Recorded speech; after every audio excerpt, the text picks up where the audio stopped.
今日要做嘅訓練係阻力帶出拳，一齊嚟試下啦！阻力帶出拳呢個動作主要係針對胸肌同前鋸肌嘅訓練。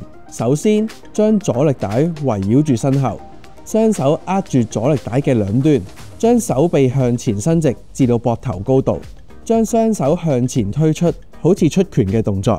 稍作停留後，將雙手收回到開始嘅姿勢，重複動作10次。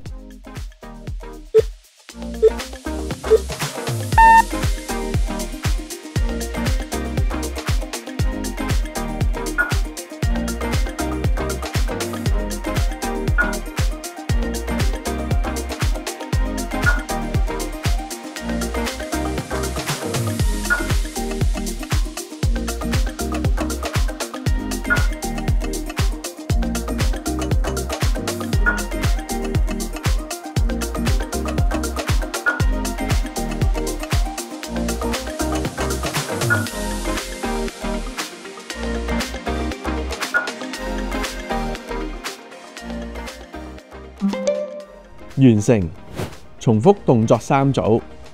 係咪冇諗過阻力帶都可以有咁多款變化呢？睇埋其他片，學埋佢咯噃。Follow 我哋就可以獲得最新嘅資訊。我哋下次影片再見，拜拜。